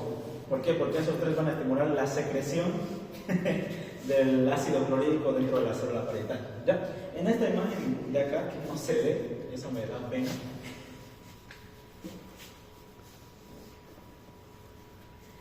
Le quería mostrar, acá están las criptas gástricas. Acá hay una entrada, aquí hay otra entrada. Por ende, todas estas son células mucosas superficiales, acá hay otros tipos celulares. Pero yo quería que nosotros reconozcamos las células parietales. No se ve bien, ¿no? Pero son estas de acá. ¿Cómo yo distingo en la placa histológica una célula parietal? ¿Sí? Yo les decía que las células parietales van a tener un citoplasma intensamente acidófilo. Entonces, las células parietales a una tinción histológica común se van a ver rojas, intensas. ¿Sí? Es como yo reconozco una glándula parietal. Van a ser rojo intenso y se notaba acá, al menos se nota, pero no se puede ver bien. Acá podemos ver lo mismo. Ahí están la superficie, ahí están las fositas gástricas, los infundíbulos y hasta acá son las glándulas gástricas. Fíjense que hay un montón de células. Ahí están todas las células que les he hablado. Están las mucosas superficiales, del cuello, parietales, principales. Pero las principales casi siempre están en la cripta, al fondo. ¿Sí? Si queremos buscar células principales, nos vemos acá. Pero después el resto es de distribución variada. Puede ser enteroendócrina, pero predominantemente están las parietales. ¿Sí? Ahora, en esta imagen de acá, esta placa histológica de acá está preparada específicamente para ver a las células mucosas. ¿Sí? Estas son las células mucosas, son células cilíndricas, porque no se olviden que el epitelio es cilíndrico, que fíjense que tienen almacenes de simógenos, o de moco, básicamente. Y se nota bonito, parecen como las células caliciformes, parecen, no son. ¿Lo pueden decir? Ya. ¿Hasta ahí alguna duda del tejido gástrico? ¿No? ¿Hasta ahí alguna duda del tejido gástrico? Eso es solo estómago. ¿Sí? Lo más importante para mí es que se aprendan las células y sus funciones, ¿sí? Porque eso es lo más preguntado por los doctores. En general, no solo por uno. Me acuerdo que les dije, las células parietales secretan ácido clorhídrico y secretan factor intrínseco. Este factor intrínseco me ayuda a la absorción de la B12. Retomemos esto, quería hablarles de esto. La B12 es una vitamina, ¿no? Es una vitamina del complejo B. ¿Dónde dicen ustedes que se encuentra la B12 en predominancia? Primero, para que no se les olvide, y eso es importante, la B12 principalmente está en carnes de origen animal. ¿Sí? Es por eso que personas veganas, estrictamente veganas, pueden sufrir déficit de B12, ¿sí? Porque principalmente en la B12 está en estas carnes. Ahora, aquí viene algo importante. La B12, la vitamina B12, es una vitamina importante para muchas funciones, pero una de ellas es el correcto desarrollo de los eritrocitos. Si un eritrocito no tiene B12 o no tiene otra vitamina importante, la B9, que es el ácido fólico, va a tener deformidades en su morfología y por ende no van a servir para el transporte de oxígeno. ¿Sí? Cuando hay déficit de B12 y de B9, los glóbulos rojos, que normalmente son así, son discos planitos bicóncavos, se vuelven así, células gigantes. También se las conoce como células megaloblásticas. De eso se conoce un tipo de anemia, la anemia megaloblástica. Es por déficit de B12 y de B9. ¿Sí? Pero aquí va algo más importante. Puede ser que la persona tenga este tipo de anemia porque no consume B12 y B9. Pero aquí hay una enfermedad muy importante, que es cuando las glándulas parietales, las células parietales, tienen un déficit genético o no trabajan bien desde el nacimiento. Entonces esa persona que tiene una anomalía en las glándulas parietales al nacer no va a producir ni ácido clorhídrico ni factor intrínseco. Entonces esa persona, por más que se alimente de carnes rojas, por más que en su dieta haya elevada B12, igual no se va a absorber, porque si no hay factor intrínseco no se absorbe la vitamina B12. El factor intrínseco es como un carrito, ¿sí? Agarra la B12 y la mete a la circulación. Si no hay B12, no hay el carrito y la vitamina solo se va a quedar ahí y no va a hacer nada. ¿Se entiende esa parte? Cuando hay déficit de factor intrínseco, a esa enfermedad se la conoce como anemia perniciosa. Sí, es un tipo de anemia, pero porque no hay factor intrínseco. Y ese factor intrínseco produce un déficit de la B12. Y es cuando hay anomalías en las glándulas parietales. Entonces es importante todas las secreciones o todas las sustancias que estas células puedan llegar a producir. Ya, ahora sí, ¿quedamos claros? ¿Alguna duda acá? Ya, sigamos. El intestino delgado. El intestino delgado sería el órgano más vital en la absorción. ¿Sí? Todo el alimento que uno consume pasa por el esófago, llega al estómago, sufre una digestión parcial y de ahí se transporta al intestino. Y en el intestino sufre una digestión adicional y a partir de ahí netamente se encarga de absorberse. ¿Sí? En el intestino delgado es el sitio principal de absorción. Todos los alimentos degradados ahí se absorben, se rescata todo lo necesario y lo inútil sigue, o lo que no sirve específicamente, sigue el flujo del sistema digestivo y se elimina por las excretas, ¿ya? Pero el intestino delgado tiene una morfología interesante. Fíjense, es una porción del intestino delgado que ha sido segmentado, cortado, ¿no? Fíjense estas estructuras de acá. ¿Se nota? Es como que está dividida como que en pequeños segmentos, en pliegues. A estas estructuras o estos doblamientos de la mucosa se las conoce como pliegues. Se llama pliegues circulares. ¿Sí? Tiene 3 nombres, vamos a nombrarlos, no se me olviden. Los pliegues circulares también les llaman las válvulas coniminutas, o también las llaman las válvulas de Kerr-Krieger. ¿Sí? Reciben los 3 nombres. Son estas pequeñas doblamientos de la mucosa y van a obviamente aumentar la superficie de absorción. Pero fíjense, dentro de toda la mucosa del intestino, no se olviden, el intestino sigue teniendo las mismas capas, mucosa, submucosa, muscular, en este caso, serosa, porque tiene relación con peritoneo. ¿Sí? Después de los pliegues circulares, válvulas diminutas o válvulas de Kerr-Krieger, fíjense que la mucosa también se dobla en pequeñas vellosidades. A esas se conocen como vellosidades intestinales. De hecho, va el orden así. Entonces, si nosotros vemos la superficie del intestino a nivel microscópico, va así. Estas serían las vellosidades intestinales. Ahora, estas vellosidades intestinales también tienen células cilíndricas. ¿Y estas células cilíndricas cómo son? Con microvellosidades. Entonces, fíjense que hay 3 diferentes formas de verlo. Las válvulas coniminutas, que son lo más grande, después se convierten en pequeñas vellosidades, y esas vellosidades poseen células con pequeñas microvellosidades. Entonces, esto aumenta 1000 o muchas veces la superficie de absorción. Esas muchas proyecciones aumentan la superficie para que los alimentos se puedan absorber de mejor forma. Vamos por partes. Ahora hablamos de la vellosidad. Las vellosidades intestinales, que son muchas, fíjense que tienen estos espacios. Estos espacios no son de menor relevancia. A estos espacios van a llegar hasta las capas más profundas. ¿Sí? Pueden llegar a tener contacto con la muscular de la mucosa. ¿Eso qué me recuerda? Al estómago, ¿no? Parecido al estómago, tiene como que criptas y de hecho reciben un nombre. A estas zonas profundas de las vellosidades intestinales se las conoce como las criptas de Lieberkühn. No son nada más que criptas intestinales. Es decir, entre cada vellosidad están estos. Y obviamente va a tener va a tener glándulas que desde ahí van a secretar su contenido hacia el intestino. Ya es importante eso. Estas vellosidades intestinales van a tener obviamente vasos sanguíneos, pero los vasos sanguíneos van a discurrir de una forma muy interesante. Acá va a tener un vaso sanguíneo principal. No específicamente vaso sanguíneo, un vaso que este se conoce como el vaso quilífero o quilífero. ¿Qué voy a encontrar? O también quilífero central. Estos vasos quilíferos centrales no son nada más que proyecciones o pequeños vasos linfáticos. Y aquí nos ponemos un stop, ¿no? Para pensar. Entonces, a nivel de la vellosidad intestinal predomina una circulación linfática importante, a diferencia de los mayoría de los órganos, que el linfático es como que lo que no se ve. Pero a nivel de la vellosidad intestinal, el linfático tiene una importancia relevante.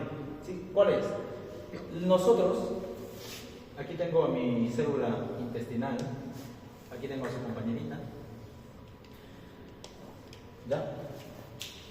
Evidentemente la luz sería esta, ¿no? La luz del intestino. Todos los alimentos ingresan en la célula y pasan a la circulación. Tienen que llegar a la circulación sanguínea, preferentemente venosa, ¿sí? A la circulación venosa. La mayoría de estructuras se absorben de manera normal, ¿sí? Entran, pasan y se difunden hacia el vaso sanguíneo. Pero hay un tipo de moléculas que nosotros consumimos que no van a poder atravesar la circulación sanguínea. Entonces requieren otro mecanismo de transporte. Son las grasas.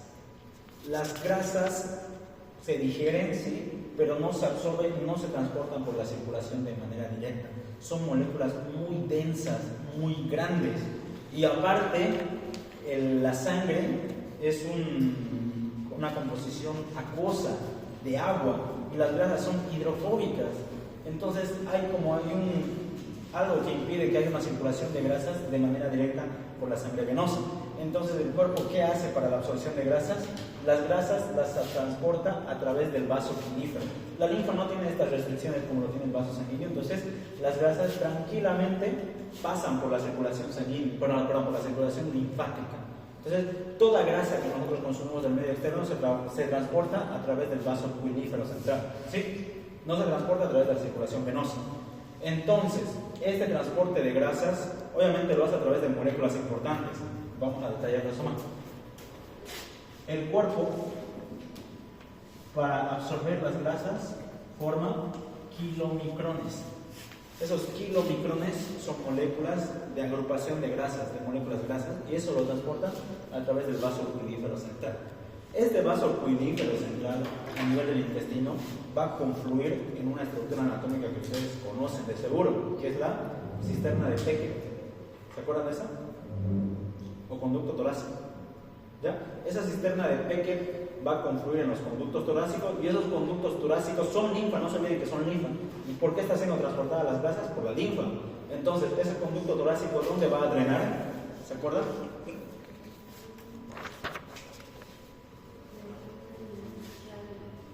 Tenemos acá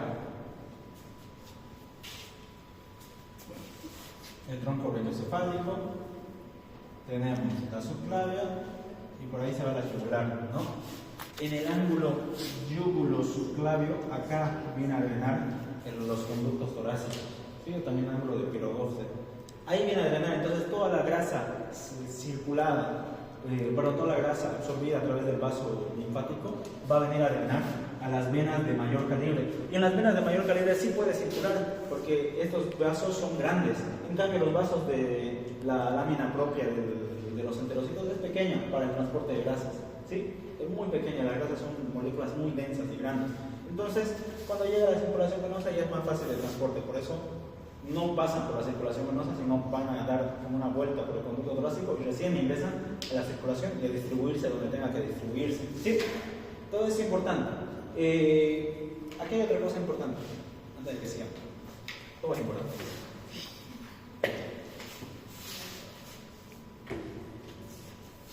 Las grasas son las únicas moléculas que sufren esto, ¿no? Que no son transportadas de manera directa por la sangre. Pero la mayoría de otras sustancias que nosotros nos alimentamos, sí, pueden atravesar normalmente y se van a la circulación venosa. Ahí entran las proteínas, ahí entran los carbohidratos, son de fácil absorción. Principalmente estas moléculas están disueltas en agua y en electrolitos, ¿no? Que tienen sodio, etc. No nos olvidemos esto.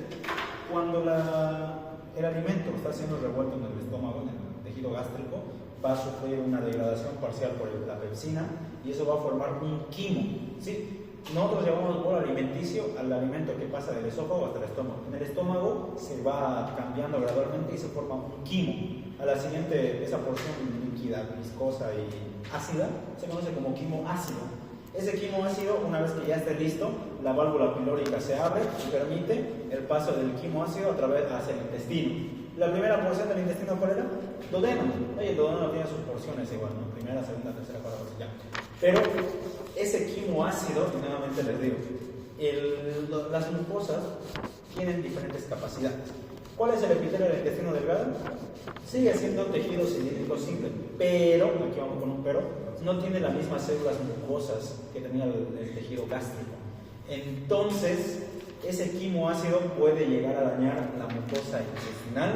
Sí, puede llegar a dañar porque ese tejido intestinal no está preparado para recibir el medio ácido. Entonces, ¿cómo hace el cuerpo para evitar un daño? Ya, ahorita vamos a entrar en eso. A nivel de la submucosa del duodeno, hay unas glándulas en la submucosa, ¿no? Como todo cuál son el sistema digestivo. A esas glándulas submucosas se las conoce como las glándulas de Brunner.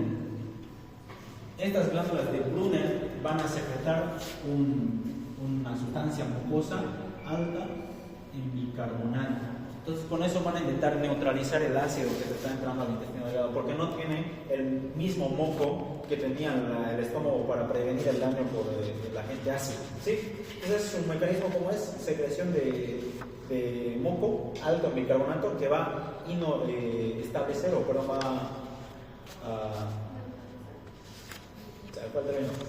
va a neutralizar el ácido proveniente del estómago, ¿sí? Es un mecanismo de defensa, ya. Entonces, una vez que llega al intestino delgado, la digestión es parcial, todavía falta que el alimento termine de degradarse. ¿Con qué se termina de degradar? Esto es importante. Ahí viene el jugo pancreático. Eso ya se ve un poco más en la tercera parte del sistema digestivo. Ahí está el páncreas que secreta un montón de enzimas, lipasas, sacaridasas, proteasas. Y todas esas enzimas que secreta va a terminar de degradar el alimento. Entonces, estos alimentos, las proteínas, los carbohidratos, los lípidos van a estar en su forma más simple, porque no se olviden que los alimentos son complejos, las moléculas son complejas, ¿sí? Pero con tanta degradación se convierten en simples, y con esa simpleza son de fácil absorción. Si no fueran simples, no se podrían absorber en lo absoluto. El enterocito, las células del intestino se conocen como los enterocitos, ¿no? Los enterocitos. Los enterocitos tienen una capacidad de absorción solo con moléculas simples, ¿sí? Con moléculas grandes no pueden. Ya. Entonces, ¿cómo hace el tubo digestivo para absorber el alimento? Y esto es importante. Todo lo que absorbe, lo absorbe por su superficie apical, ¿sí? Pero no absorbe de manera directa a la proteína, no absorbe de manera directa al carbohidrato, ¿sí? Tiene un mecanismo un poco distinto. Él lo que absorbe es el sodio, ¿sí? El sodio que está disuelto en ese líquido. El sodio, al ingresarse a la célula, va a ingresar con agua. Y en este agua que es el líquido, están disueltos todas las proteínas. Entonces, básicamente arrastra. A ese mecanismo de absorción se le conoce como absorción por arrastre del solvente. Es decir, no absorbe de manera directa la proteína, sino que absorbe, es como decirte, absorbe una cosa y viene todo a su conjunto. Entonces, absorbe el sodio atrae el agua por propiedades químicas y en todo ese agua está disuelto las proteínas, los carbohidratos y los lípidos en su versión más simple. Entonces, todo eso lo arrastra, por eso se conoce absorción por arrastre del solvente. Un mecanismo importante que tienen los enterocitos es que no lo llevan acá, a su superficie basal, sino todo el contenido lo llevan a su espacio intercelular, ¿sí? Y del intercelular recién difunden hacia el vaso sanguíneo. Entonces no lo lleva de manera directa acá. Lo absorbe, lleva sodio al espacio intercelular y hace lo mismo. El sodio vuelve a arrastrar agua y vuelve a arrastrar las proteínas, carbohidratos y recién de ahí, por difusión, llega al vaso sanguíneo. ¿Sí? ¿Hasta ahí estamos claros? Sí. Acá vamos a ver una vellosidad intestinal.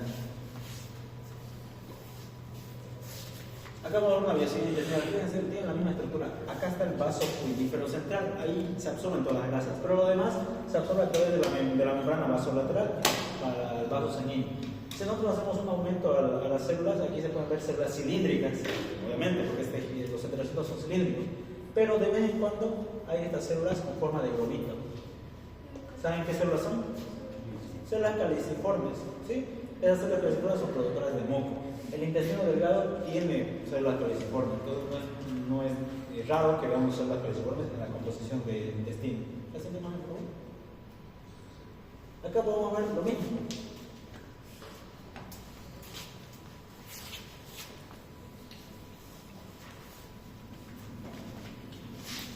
Acá vamos a ver lo mismo, vellosidad intestinal, enterocitos con una célula caliciforme y lo más profundo están las criptas del Lieberkühn.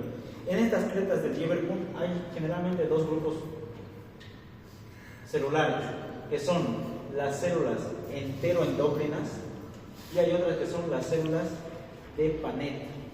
Las células de Paneth son de fácil reconocimiento, son células que tienen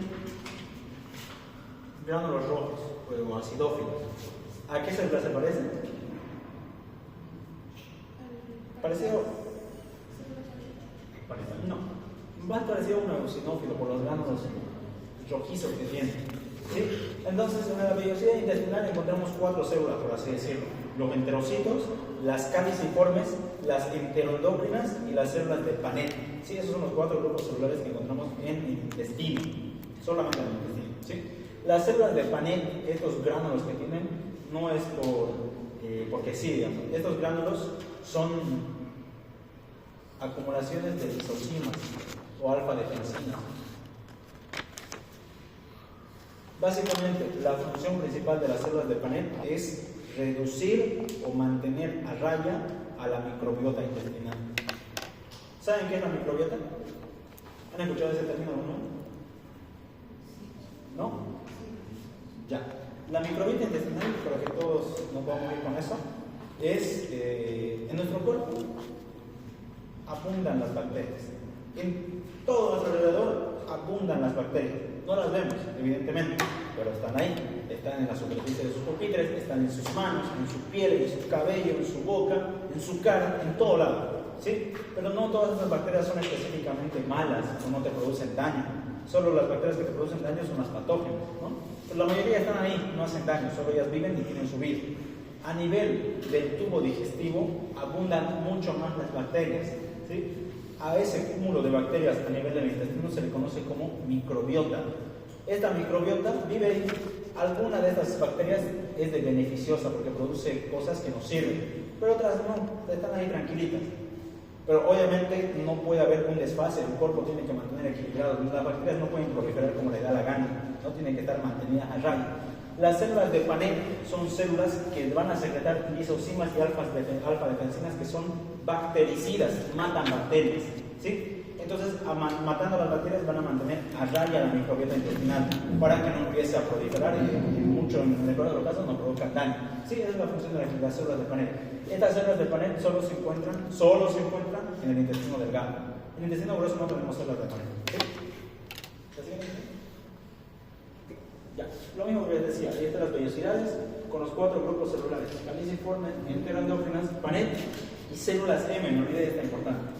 Los que están con el doctor Sangüesa, al doctor Sangüesa le encanta preguntar sobre las células M. ¿Sí?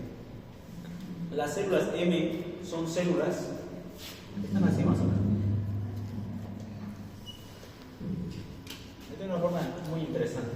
Y aquí están los nódulos linfáticos. Estas células M van a transportar antígenos y van a iniciar una respuesta inmunitaria. Las células M se consideran como células presentadoras de antígeno. Y una célula presentadora de antígeno agarra un patógeno, lo presenta al sistema inmunitario y el sistema inmunitario desencadena una respuesta de defensa. ¿Sí? Entonces las células M tienen una función importante en el sistema de defensa del cuerpo.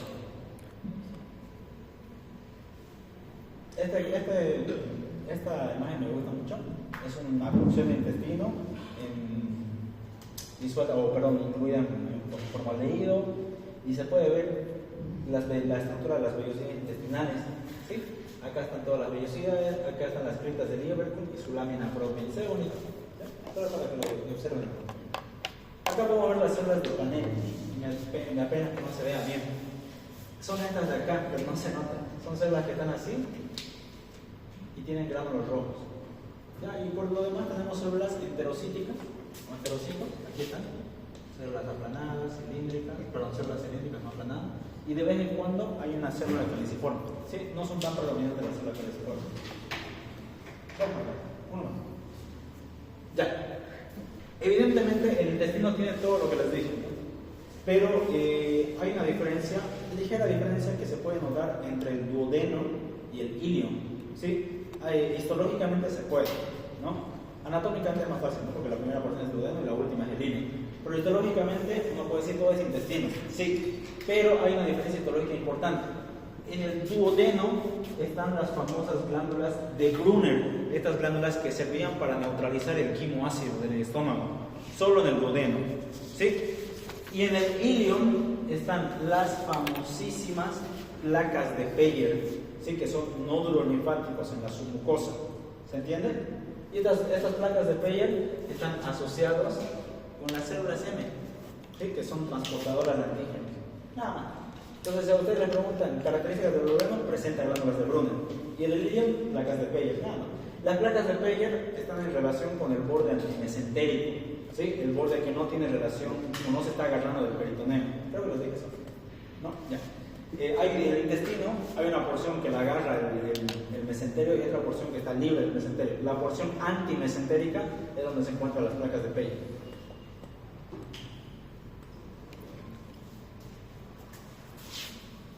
Ya, como penúltimo órgano, vamos a hablar del intestino. Creo que no lo acabamos. Sí, porque ya va a estar bien. Ya, 10 minutos más y acabamos. El intestino grueso, ¿sí? Es un órgano bastante voluminoso, tiene sus porciones específicas que ya se las conocen ustedes, pero histológicamente, ¿qué nos resalta? ¿O qué es de diferente del intestino?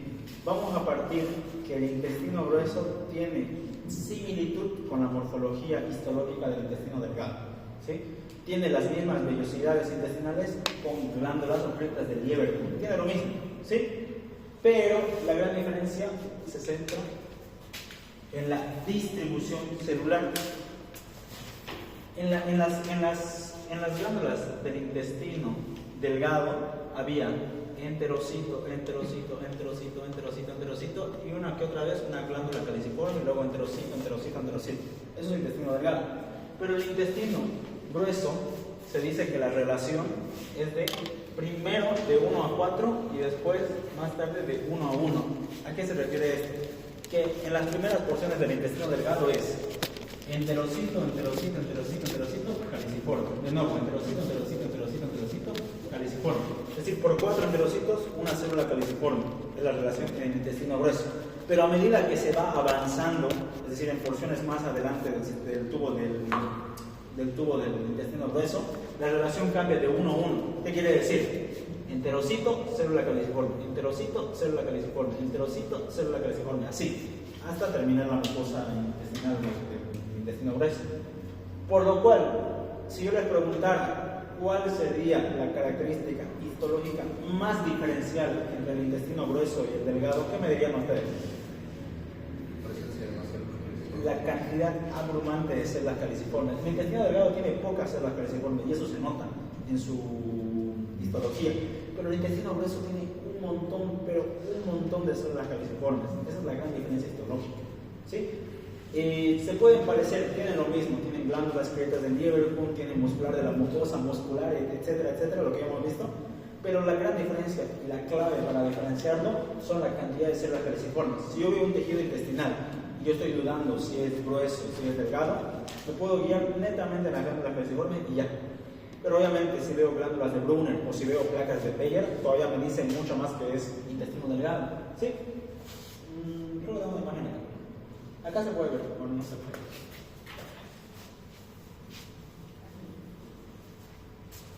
Para las 5 son ahora oscuro. Acá se puede ver, estas son las glándulas caliciformes. No se olviden que las glándulas caliciformes se ven así. Son pequeñas estructuras angostitas con un globito blanco. Ese globito blanco no es su zona de acumulación de gránulos de moco, simógenos, ¿sí? Aquí acumula su moquito.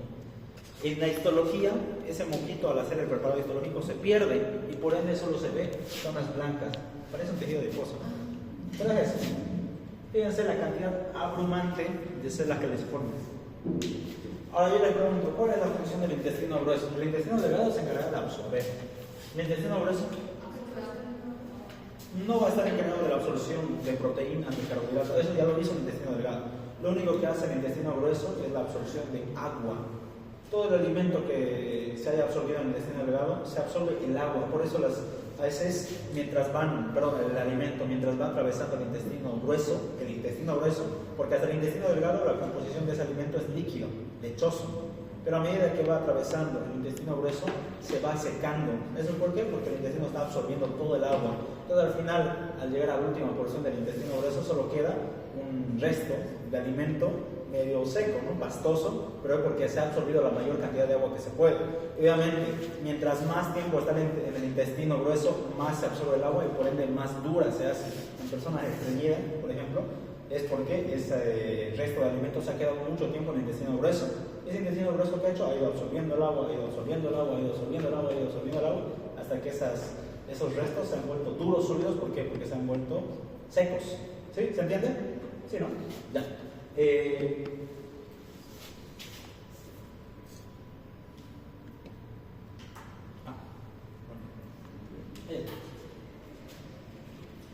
El intestino grueso se encarga de la absorción de agua y de electrolitos, eso me olvidé más. Puede absorber unos cuantos electrolitos como potasio, sodio, por ahí nomás. Listo, esa es la función principal del intestino grueso. No se encarga de la absorción de alimentos específicamente. Hay una porción interesante del intestino que es el apéndice. ¿Sí? Anatómicamente ya saben dónde se encuentra, ¿no? En la fosa ilíaca derecha. Ese apéndice, muchos dicen que no tiene función, pero sí tiene una función inmunitaria importante. Si nosotros hacemos un corte histológico, tiene la misma estructura del intestino grueso, sus glándulas de Lieberkühn, etc. Pero lo que lo caracteriza al apéndice es la presencia de nódulos linfáticos. Entonces, la presencia de nódulos linfáticos ya de por sí lo vuelve un órgano que está al tanto de la vigilancia inmunitaria. Entonces, el apéndice tiene cierta función en la vigilancia inmunitaria porque tiene presencia de nódulos linfáticos. Ya, y lo último, y nos vamos. Acaba la jornada de histología. En la última porción que tiene contacto con el medio externo, que es el recto.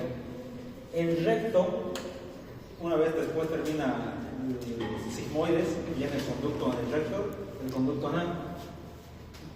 Lo más importante del conducto anal es que sigue respetando el epitelio intestinal, es decir, epitelio cilíndrico simple, pero a medida que se va acercando hacia el exterior hay una zona del conducto anal. Está la zona colorectal. Aquí sigue habiendo epitelio cilíndrico simple, pero después entre las columnas anales hay una zona de transición y ahí ocurre lo mismo que ocurría a nivel cardioesofágico. El epitelio vuelve a cambiar, ¿sí? Entonces, hasta la zona de colorectal es epitelio cilíndrico simple, parecido al intestinal. Llega a la zona de transición y cambia de epitelio. ¿Por qué epitelio cambia? Epitelio plano estratificado. ¿Por qué? Ese conducto anal va a tener relación con la piel del medio externo y la piel es epitelio plano estratificado. Entonces, en la zona de transición, el epitelio se cambia a uno plano estratificado. Y de ahí es netamente plano estratificado y así hasta que sale al medio externo. Lo único que les puedo decir de esta parte es que el conducto anal va a tener dos esfínteres, uno interno y uno externo. El interno es involuntario, ¿sí? Si hay mucha cantidad acumulada de masa fecal dentro de ese espacio, se empieza a dilatar. Entonces uno empieza a tener ganas de defecar, ¿sí? Pero el que nosotros sí podemos controlar es el esfínter anal externo. Es ahí donde decidimos si ese material de excreta va a salir o no va a salir, ¿no? Entonces, el externo sí es de control voluntario y el interno no. El interno se dilata según la cantidad de masa fecal que tenga. ¿Hasta aquí alguna duda? Se puede ver acá. Acá hay un epitelio cilíndrico y a medida que se va transicionando se convierte en un epitelio plano estratificado, ¿sí? Aquí se puede ver lo mismo. Acá arriba es el epitelio cilíndrico y a medida que va transicionando se convierte en un plano estratificado.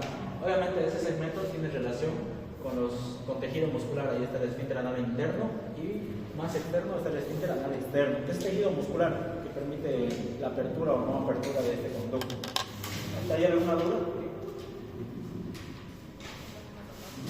Ahí no. Hacemos un repaso breve, pero era placa histológica y no se puede ver, ¿verdad? ¿Qué está difícil?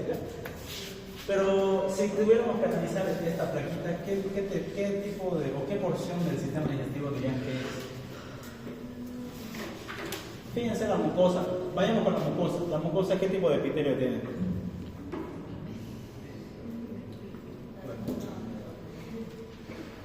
Plano estratificado. A ver,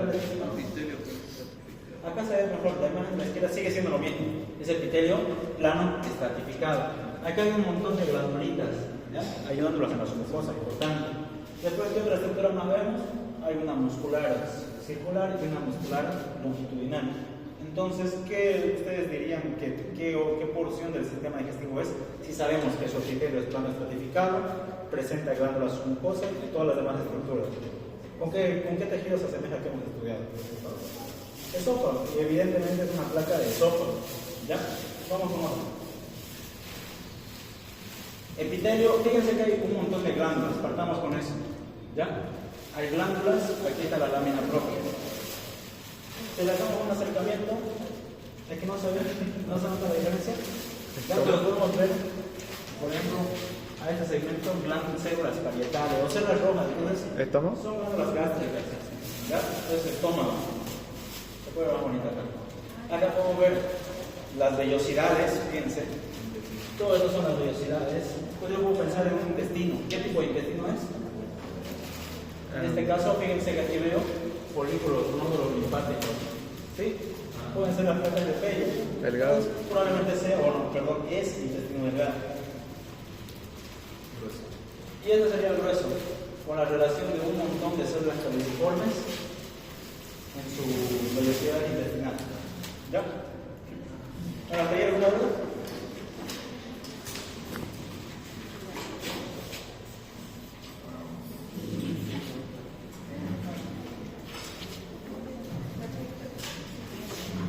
Sí, muchas gracias chicos.